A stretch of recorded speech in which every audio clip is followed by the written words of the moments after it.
Laura?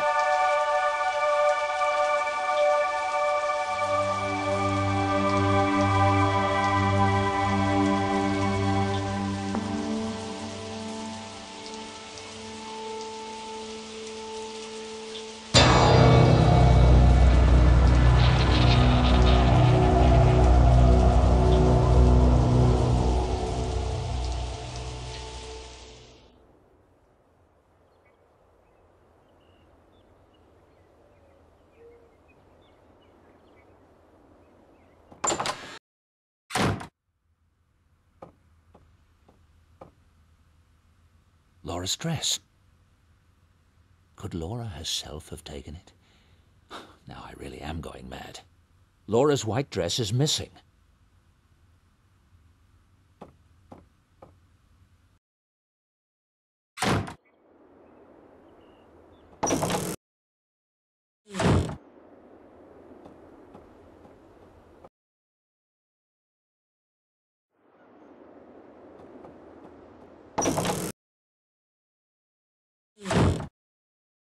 Good morning.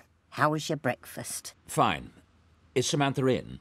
She's at university. Would you like me to call her? Actually, I prefer not to be disturbed. If she comes in, tell her that, will you? Of course.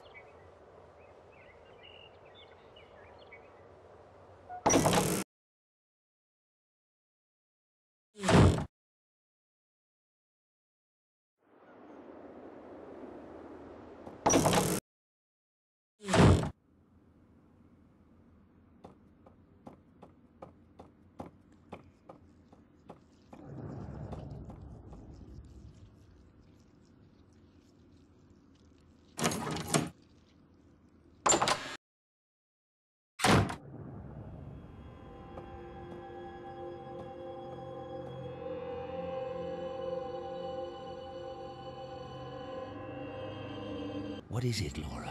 Keep going, darling. Give me a few more letters.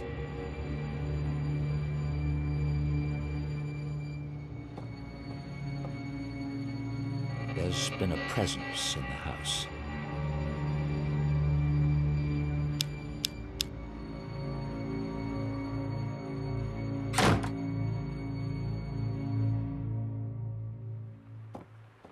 Dr. Stiles, it's very good to meet you. Sorry to disturb you. It's an honor. I remember when your Scientific American article came out, my colleagues and I were thrilled to see such open-mindedness in a leading neurobiologist. As you can see, things have deteriorated since then. Please, come inside. On the phone, it sounded important.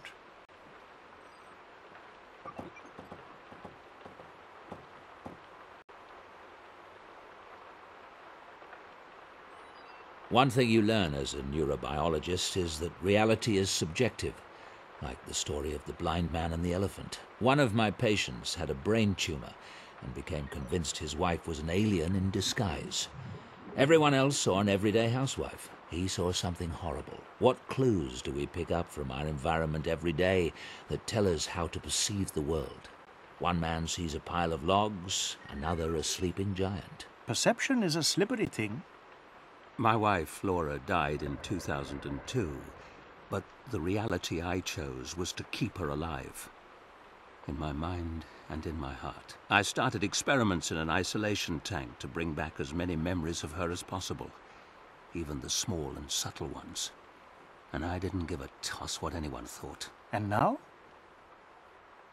The thing I didn't foresee was that Laura might actually come back. I've suddenly got quite a chill. Perhaps you'll start from the beginning while I light the fire. No fire, please. Oh, please forgive me. I'll call for some tea. I'm quite anxious to hear what you have to say, Dr. Stiles. If you'd start at the beginning, please. It sounds fascinating. I've never performed any experiments with an isolation tank myself, but they may well concentrate certain energies. I'd be happy to help in any way I can. And I'd be very interested in your theories on the phenomenon, as a neurobiologist, if you'd be so kind. In cases that you're familiar with of hauntings, is it typical for the deceased to obsess over their deaths? I'd say so, particularly if it was violent. Laura keeps communicating about the accident. but I'm not sure if there's really something there or if she's just fixated on that moment out of shock. I know you'll leave no stone unturned finding out.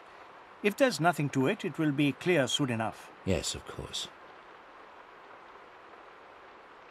Have you heard of any similar hauntings, for lack of a better word? Some of the elements, such as the way Laura communicated with you in the tank and the RNG message, these sound like classic communiques from the spirit world. But other things you've described, the moved nightgown, the form under the sheets, and most particularly the events at the university, those sound like PK activity, telekinesis, objects being moved with the power of the mind. Are you positive all these manifestations are Laura? Of course. One paranormal source is remarkable enough, much less two different ones. Don't you agree? You have a point. Studies done with dying and comatose patients have provided some interesting clues about consciousness. There are authenticated cases of the mind projecting itself from the body, witnessing things that occurred far away. If the mind can project itself from the body, then it's possible for consciousness to survive physical death. Do you have a scientific explanation for how that might work? Quantum theory suggests that three-dimensional space and time are essentially created by the brain in order to organize the masses of data that make up reality. The brain operates like a translation device, in the same way that a television set organizes bits of electronic data into an image. If the human brain creates space and time, then theoretically the brain could project the mind into the past or future, making itself essentially immortal. That's astonishing. I hope you intend to publish on this theory. I'm still conducting my research. Is there any connection between psi activity and heat or fire? Yes. Telekinesis in particular is very elemental. There's a classic poltergeist case that involved a young girl in the American heartland. The manifestations in her household all revolved around water. Water running down the walls of the house, seeping out of the wallpaper and welling up from the floors. Another classic telekinesis phenomenon is raining stones. And I recall reading about a shaman in East Africa who could make his victims burst into flames. It would all suggest that telekinetic powers are drawn from the earth. But I'm not aware of any studies done on the subject. Can you tell me more about the East African shaman? I'll tell you what I remember. It's a well-documented case from the early 1900s, researched by a member of the Society for Psychical Research. He was traveling in Africa when he ran across this shaman. He put the man through a variety of tests and reached the conclusion that the shaman was projecting electricity at strong enough levels to literally start fires, predictably and reliably. This notion seemed confirmed by the odd fact that when the shaman was wet, his fire-starting ability didn't work. Of course, in those days, experiments in electricity were all the rage, so you have to take that into consideration. Still, he made a compelling case. I'm wondering if the events on campus aren't some kind of psychic residue from Laura's attempts to come through. If she's generating energy, it might get channeled in unpredictable ways. I can't say, of course, but the energy involved in the campus events is so unusually powerful. It's unlike any spiritual communication I've ever heard of. But you said yourself you've never dealt with a case that involved an isolation tank. True. I'm quite curious to see where this is all heading, Dr. Stiles.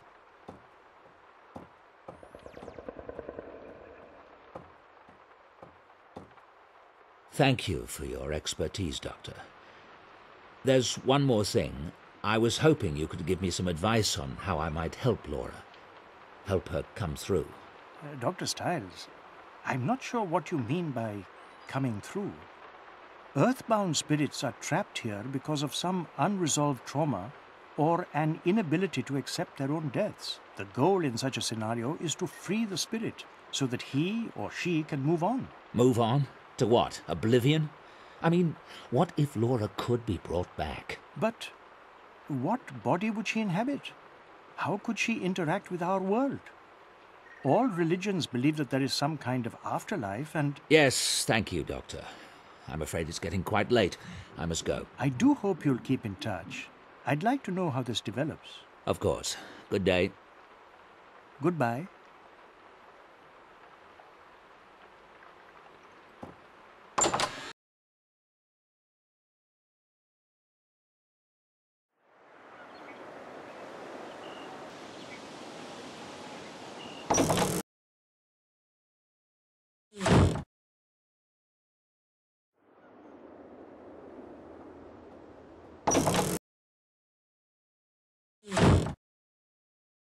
David, can I get you something? No, I'm fine.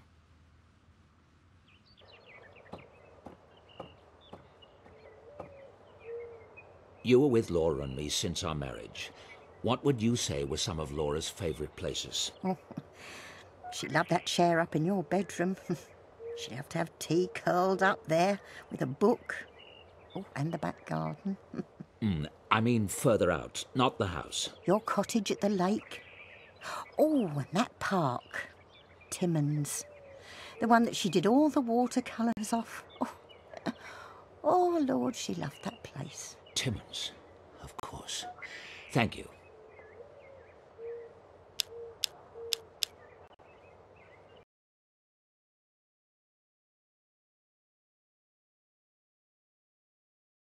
Look, Mummy, it's a monster. Shh! Sweetheart! Wow.